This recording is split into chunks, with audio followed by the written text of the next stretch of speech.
Expanded version. Title Shadows of Justice, Episode 3, The Underworld's Revenge. Chapter 1, Echoes of the Past. Months had passed since the fall of the director, but the city of Metroplex was far from quiet. Jesse Chasland and his team, Ramirez, Maya, and Hector, had been working tirelessly to maintain the fragile peace. Jesse longed for normalcy, but the city seemed to have a different plan. One stormy night, Jesse was sifting through case files in his dimly lit office when his phone rang. It was Detective Sanchez, an old friend from the force. "Jesse, we've got a problem," Sanchez said, his voice tinged with urgency. "A new player's in town. Calls himself Nero. He's already making waves and not the good kind. We think he's aiming to fill the void left by the director."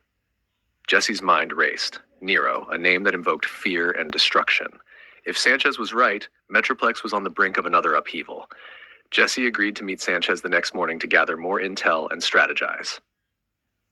Chapter 2, The Informant's Tale.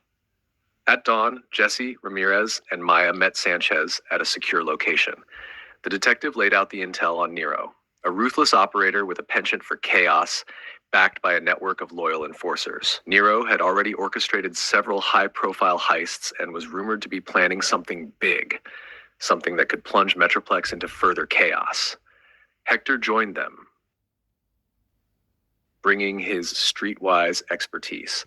Together, they pieced together what little information they had, focusing on Nero's next likely target, a high-security convoy transporting advanced technology for a defense contractor. Determined to stop Nero, Jesse and his team devised a plan to intercept the convoy, hoping to catch Nero and his gang in the act. Chapter 3, Ambush at Dawn. The convoy set out at dawn, flanked by a heavily armed security detail. Jesse, Ramirez, Maya, and Hector shadowed the convoy from a distance, ready to spring into action at the first sign of trouble. It wasn't long before Nero's men struck. In a well-coordinated assault, they disabled the lead and rear vehicles, trapping the convoy in a narrow underpass. Gunfire erupted as Nero's enforcers moved in, their faces masked and weapons blazing. Jesse and Ramirez sprang from their vehicle, engaging the attackers with precision and deadly force. Maya, from a concealed position, hacked into the convoy's security systems, turning their automated defenses against Nero's men. Hector, utilizing his knowledge of the criminal underworld, identified key targets and relayed critical information to Jesse and Ramirez. The battle was fierce, but Jesse's team gained the upper hand. As the last of Nero's enforcers fell, Jesse spotted Nero himself, a tall, imposing figure with cold eyes, orchestrating the attack from a distance. Their eyes met, and for a moment, time seemed to stand still. Nero retreated, disappearing into the shadows as quickly as he had appeared. The convoy was safe, but Jesse knew this was only the beginning. Chapter 4, The Enemy Within. With the immediate threat neutralized, Jesse and his team regrouped to plan their next move. Maya's hacking skills uncovered a series of encrypted communications between Nero and a mysterious figure known as the Broker, a fixer who facilitated deals and alliances within the criminal underworld. Their investigation led them to an abandoned warehouse on the outskirts of Metroplex, a known meeting place for shady dealings. Jesse and his team prepared for a raid, hoping to catch the Broker and gain more intel on Nero's operations. Inside the warehouse, they found a den of illicit activity: illegal arms deals, drug transactions, and money laundering. Jesse and Ramirez moved stealthily through the shadows, taking out guards and gathering evidence. Maya, from a secure location, provided real-time updates and hacked into the Broker's communications network.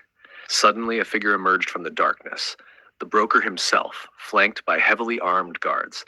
A fierce firefight ensued, with bullets flying and explosions rocking the dilapidated structure.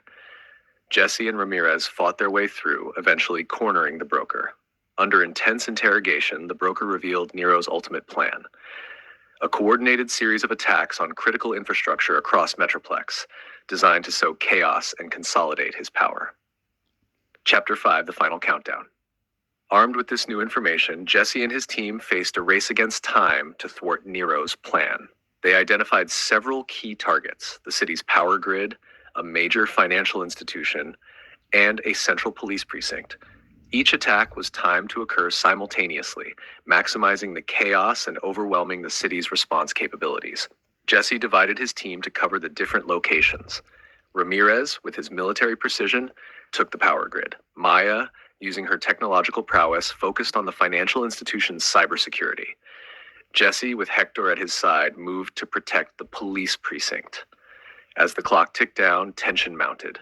Each member of the team faced intense challenges. Ramirez dealing with explosive devices, Maya fighting off sophisticated cyber attacks, and Jesse and Hector engaging in a brutal firefight with Nero's elite enforcers.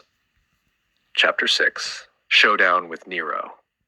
At the police precinct, Jesse and Hector encountered Nero, orchestrating the attack with cold precision. The ensuing battle was fierce and personal, a deadly dance of skill and determination. Nero, a formidable opponent, pushed Jesse to his limits. In the chaos, Hector's bravery shone through. He provided crucial support, taking down multiple enemies and ensuring Jesse had the upper hand. As the fight reached its climax, Jesse disarmed Nero, bringing him to his knees. With Nero defeated and the attacks thwarted, peace returned to Metroplex, but the victory was bittersweet. As the dust settled, Hector received a phone call that changed everything. It was a doctor from Australia, informing him that his father was gravely ill. Epilogue: Farewell to a friend. The news hit Hector hard. Jesse, Ramirez, and Maya stood by him as he made the difficult decision to leave Metroplex and fly to Australia to be with his father. They shared a heartfelt farewell, knowing that Hector's departure marked the end of an era for their team. As Hector boarded his flight, Jesse reflected on the battles they had fought together and the bonds they had forged. The fight for justice in Metroplex would continue, but they would always remember the sacrifices and the courage that had brought them this far. And so, the legend of Jesse Chaslin continued to grow, a symbol of resilience, bravery, and unwavering determination in the face of darkness.